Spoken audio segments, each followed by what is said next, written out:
Un saludo muy atento a las compañeras y los compañeros del panel. Y ahora voy a cambiar de cassette y hacer la presentación en inglés. Entonces, a mí me pidieron de hablar sobre la educación superior en los Estados Unidos con respecto a la privatización, al NAFTA y al TPP, y yo quiero empezar con un marco analítico para comprender lo que está pasando con la educación superior en los Estados Unidos. Y el punto de partida es que la integración al capitalismo quiere ver con cómo darle al capital la mano de obra y cómo indoctrinar a la nueva generación y a la población adulta y cómo construir una orden social hegemónica y cómo usar las instituciones educativas para eso. Entonces, en el capitalismo, un fondo de cerebro es lo que un fondo cerebral es lo que es lo que la educación le da a la sociedad capitalista. Entonces, históricamente, estos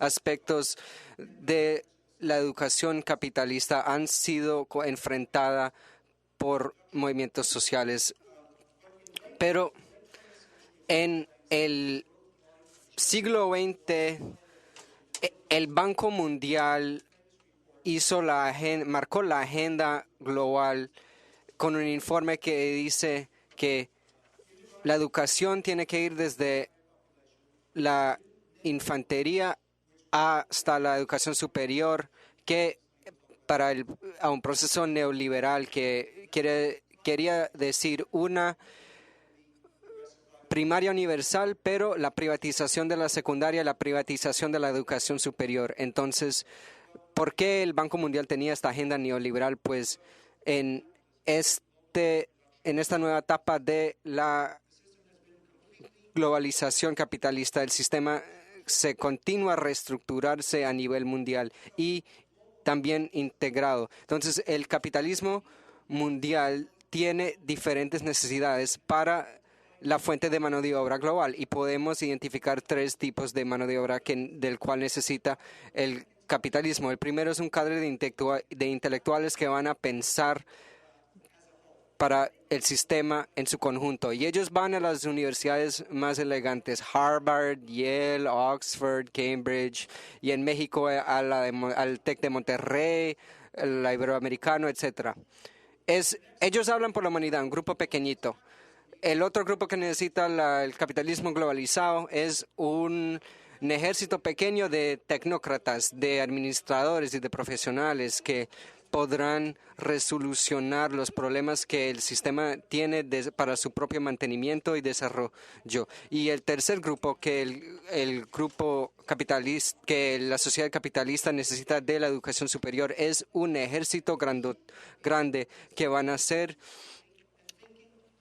los trabajadores que no deben pensar reflexivamente y que no deben pensar críticamente. Y también tienen que haber una sobrecarga de mano de obra para que puedan ser flexibilizados y que pueden ser despedidos cuando ya no se necesitan más. Esa es la visión del Banco Mundial para la educación superior. Entonces, eso es el contexto más amplio y con el poco tiempo que tengo quiero identificar 7 temas de la educación superior en los Estados Unidos, aunque esto se puede aplicar a todo el mundo. Entonces, estas 7 tendencias. Lo primero es que estamos viendo una bifurcación de profesores y educadores en la educación superior, a los que son de planta docente y los que solo tienen contratos muy precarios, la precarización del profesorado. Entonces, los estudiantes con contratos precarios son el 70 al 80% del profesorado estadounidense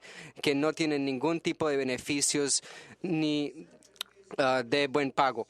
Y estamos viendo también un cambio, el segundo punto, de la financiación pública de la educación superior a que la matrícula financia la universidad. Entonces, lo que digo es que el Estado ya no es el que proviene la mayoría de los fondos, pero los estudiantes con el costo de la matrícula son los que están pagando por la mayoría de los costos de la educación. Entonces, desde el 1995, el promedio de la matrícula en los Estados Unidos era $7,000, todavía muy caro. Ahora, en 2015, el promedio de la matrícula es $20,000. Entonces, es un incremento de 240% del promedio de matrícula en los últimos 20 años en los Estados Unidos. Eso excluye un segmento muy grande de la población. Eso es lo que se quiere decir, entre comillas, los que sobran. Y típicamente estos son los grupos racialmente y económicamente oprimidos. La tercera tendencia es la increíble crecimiento de las universidades privadas. Entonces, hay tres con ánimo de lucro. En los Estados Unidos hay universidades públicas, universidades privadas sin ánimo de lucro y universidades privadas con ánimo de lucro. Claro, esto no es ni diferente a ninguna otra parte del mundo. Entonces, hay 700,000 estudiantes estaban involucrados en el año 2000 en universidades con ánimo de lucro y ahora es 2.4 millones de estudiantes, entonces un incremento de 31. Entonces hubo un incremento en la población estudiantil en estas universidades de ánimo de lucro por 225%. Entonces, en la mayoría de las universidades públicas, la matrícula promedia es $8,000 para un título de 2 años y es $25,000 en una privada con ánimo de lucro. En una, por ejemplo, de 4 años, con una universidad sin ánimo de lucro es $52,000 y en una privada con ánimo de lucro es $63,000. Hay 93% de los estudiantes que van a universidades con ánimo de lucro tienen préstamos. Y lo que está pasando es que los bonos federales que van a los estudiantes del gobierno federal para financiar la educación de los estudiantes solo es $5.4 mil millones. Entonces, lo que quiere decir es que el Estado obliga a que los estudiantes saquen préstamos de la banca privada para que puedan pagar la matrícula. In these private universities. So all of this represents. Claro que sí. Ajá, ajá. Quizá cambia al español. ¿Se puede hacer la traducción en inglés? ¿Del español al inglés? Ok. Siento presionado por el tiempo. Ok. Ok.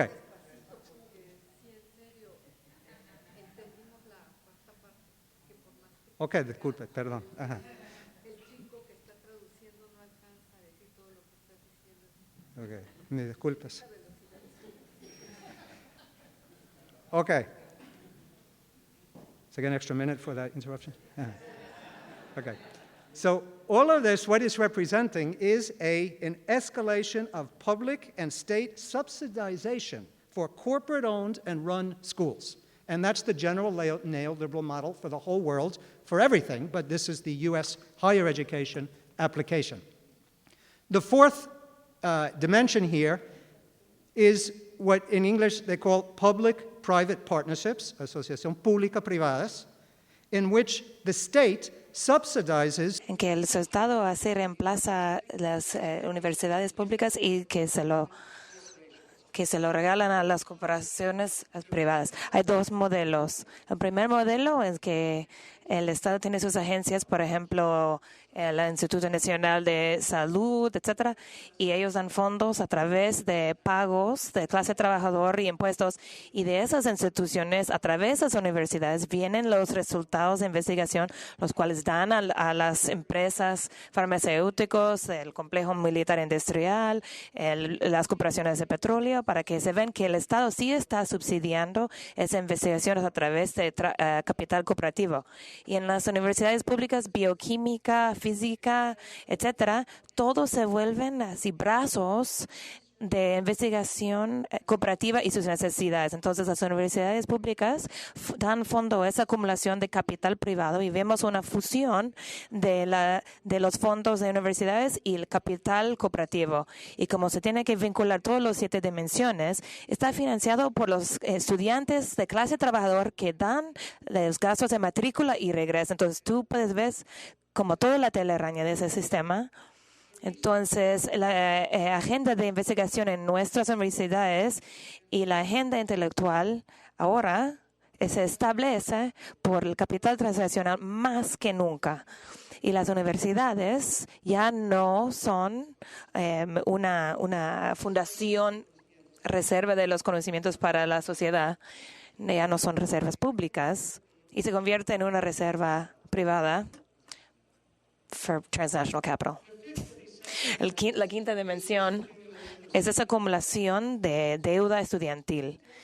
La deuda estudiantil ahora es $1 trillón en los Estados Unidos. Eso traduce a como 1 billón.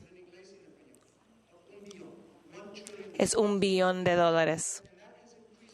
Y eso ha incrementado 400% desde el principio del siglo XXI. Y eso es el giro que llamó el Banco Mundial. Y eso se atribuye a capital transaccional financiera y es un gran parte de capital transaccional que se está como endeudando los futuros salarios de clase trabajador y está afectando desproporcionalmente a la clase trabajador y los oprimidos racialmente.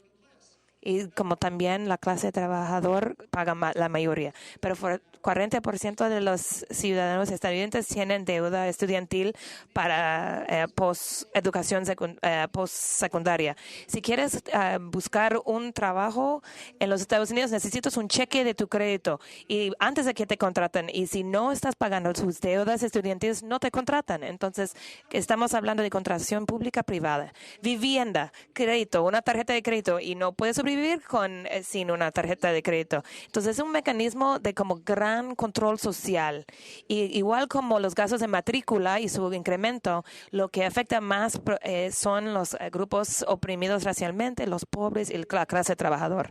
También fuerza que los sectores más pobres de la clase trabajadora necesitan ir a las universidades con fines de lucros que sí te van a dar deudas, pero no te van a dar nada más. Y ahí estás enganchado. Y eso es el casino global que estamos viendo. Después del colapso de la burbuja de vivienda y deuda de vivienda, ahora tenemos la burbuja de deuda estudiantil.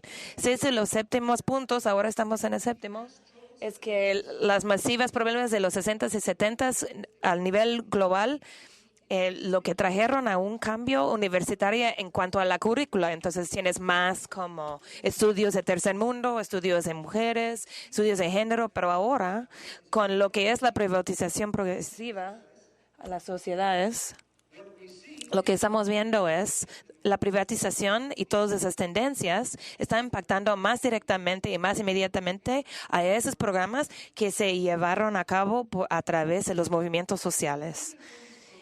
Y cuando sobreviven esos programas, y en general a nivel universitario, tú lo ves en el cambio de la currícula, por ejemplo, contenido. Entonces, todos esos departamentos y programas que están neoliberalizados en su ideología y su contenido. Eso en el peor. Y en el mejor caso, se ve un dogmatismo estéril. Y también está el incremento increíble en los programas de justicia criminal y son como la criminalización, la glorificación de las carreras militares, porque ahí está donde está el empleo. Entonces, la ideología dominante está infectando a nuestros estudiantes. Entonces, quieren que se involucren en el DEA, también en el ICE, en la seguridad de los Estados Unidos. Invaden esos programas invaden las universidades. El proyecto Minerva es a través de fondos del Pentágono para científicos sociales. Yo soy científico social para estudiar los levantamientos globales, los levantamientos populares, cómo pasan, cómo reprimirlos, y esa investigación va al Pentágono. Entonces, eso es la concepción neoliberal de educación que está como tomando poder. Y tenemos que luchar en contra. Y unos estudiantes ya se están desarrollando una mentalidad consumidor, aunque tienen que pagar deudas estudiantiles, no van a tener buenos trabajos, pero sí se están como endoctrinados de que están comprando una mercancía. Hay unos estudiantes que me dicen, no, yo creo que como trabajé duro, entonces merezco un grado, una buena nota. Dicen, no, yo he pagado mucho, entonces merezco yo una buena nota.